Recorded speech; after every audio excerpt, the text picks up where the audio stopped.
ito lang po, no, may report po no, sa Rappler, ha, yung pong proyekto nitong si Zaldico, yung SunWest niya. May problema po dito sa flyover dyan po sa Daraga in Albay. Unfinished for 4 years na po ito.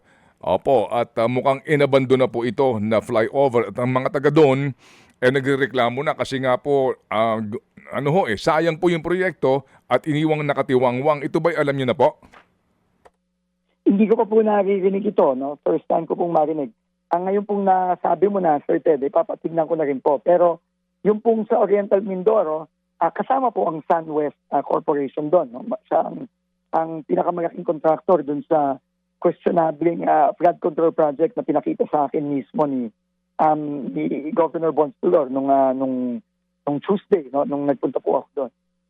Opo. Sige. So, sir, again, para po malaman lang ng mga nakikinig ngayon sa atin na kaninyo, wala ho tayo ditong sisinuhin, magpapasentabi lang ho kayo, regardless po kung kaibigan, kaalyado o anuman, ito ho ay hindi lamang sa Luzon, hindi lamang sa Visayas, hanggang Mindanao po itong inyong pag-sweep na ito.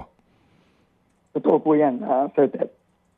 Okay. Totoo po yan. Ito po ang gagawin natin. Ito po ang direktiba ng Pangulo. Opo. Kailan po kaya yung Mindanao sweep At last 10 years po, no, Sir Ted, ulitin ko, no, klarong-klaro po yung EO ng Pangulo.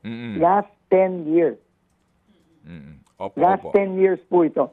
Opo. Again, just to emphasize the issue, kailan po yung sweep sa Mindanao na sinasabi po ninyo? Simulan na rin po ito, no. Kaya lang po, siyempre, bago pa lang po tayo, nagbubuo pa lang po tayo ng team. Pero magsisimula na rin po yan, no. Pero ang importante lang po para sa ating mga kababayan, Sir Ted, Ma'am Chia, no, tulungan din po nila kami. No, halos, in fact, dito po sa DPWH ngayon, wala pa po akong kasama dito. Ako practically, nag-iisa pa lang po dahil hindi pa po na-appoint yung ating mga rinikomenda. Kailangan po ng tulong ng mga kababayan natin. Kung meron po silang makitang, number one, questionable mga proyekto sa kanilang mga lugar, magpadala po sila ng impormasyon sa amin.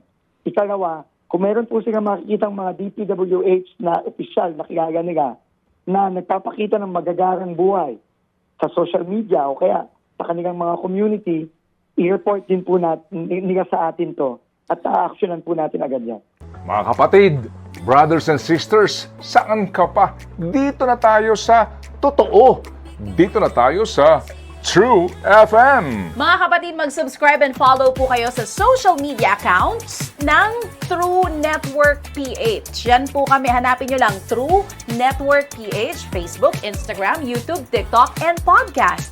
Mapa Apple or Spotify man yan, mahahanap nyo kami. Lahat ng mga napapanood at napapakinggan nyo po sa programa, nasa social media accounts namin yan. So, paano mga kapatid? See you sa social media!